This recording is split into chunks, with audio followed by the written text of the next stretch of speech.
My name is Joseph Riley. This is Mark Percivality.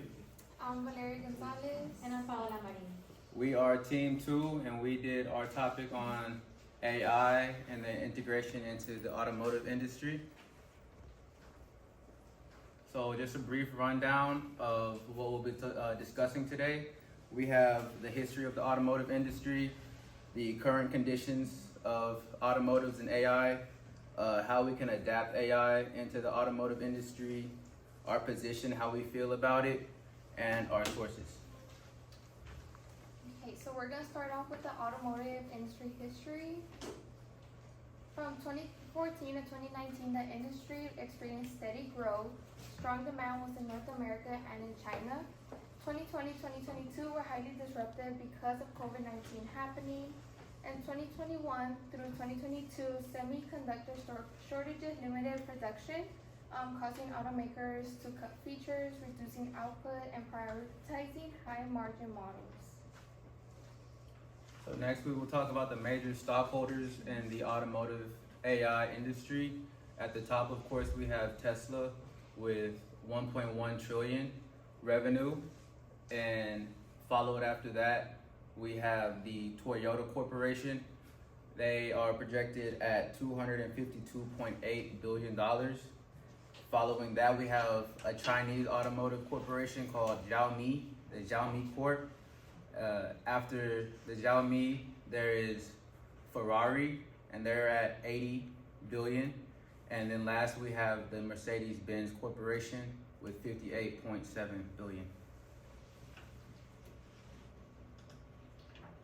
Now we're moving on to the current conditions. So the current conditions will be manufacturing, customer experience, and supply chain.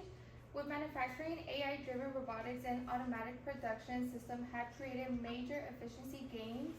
For customer experience, AI has changed how buyers shop now. More buyers are willing to start their buying process online than in person. And for our supply chain, after the pandemic and chip shortages, automakers invested heavily in AI forecasting. Now we've been moving on to the adaptation. Adapting to artificial intelligence. We're always adapting to artificial intelligence. AI is constantly growing. There's always a high demand for AI, especially smart cars and EVs. As we know, they can drive themselves around. So that's always a benefit for a human. They may be tired or whatever goes on through the day. There's also competitors always gaining with AI as well. So if we look at the numbers for projected AI automotive cars, we're looking at a sales number of 350 million projected for the end of 2025, quarter four.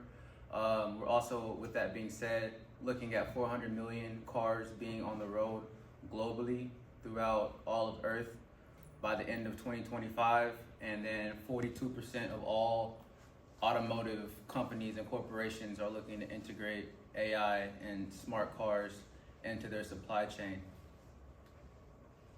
So now we're going to explain the benefits of waiting it out. So at first, there's a few reasons as to why this would be better. One, AI, the technology is quite expensive. Second of all, the regulations are pretty uncertain as it is still new. This means that the legal side of business can be a little tricky, as for example, say that there's an accident in a smart car. Who is to blame, the driver or the company, the producer? Next is that, again, the technology is still fairly new. There's not a lot of trust with this since there's not really a lot of data that can back it up just yet.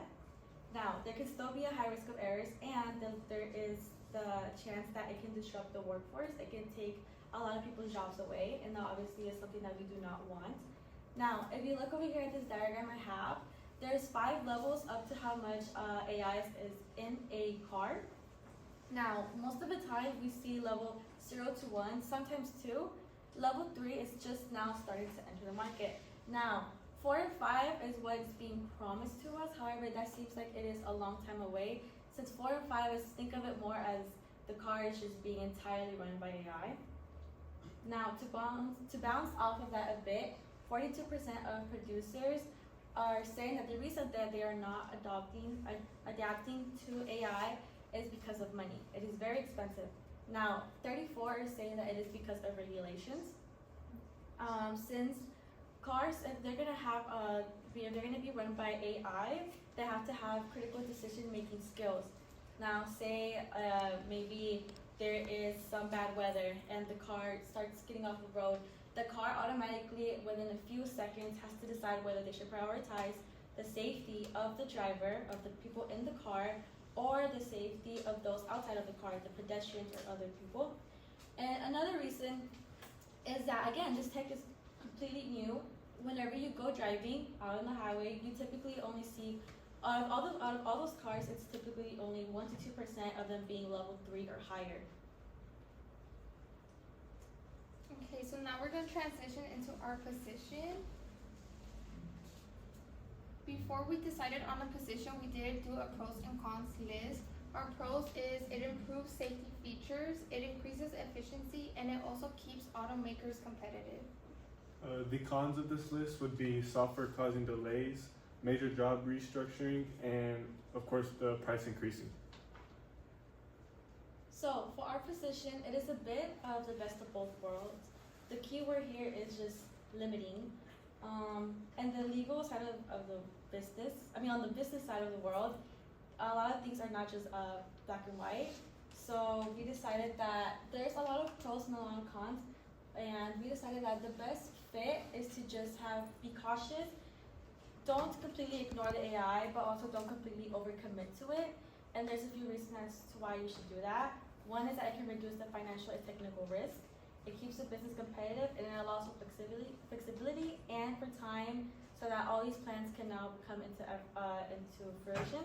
And as well, that it just gives everybody more time to also get more data to back everything up. And then here are a few of our sources. And then that's all. Thank you.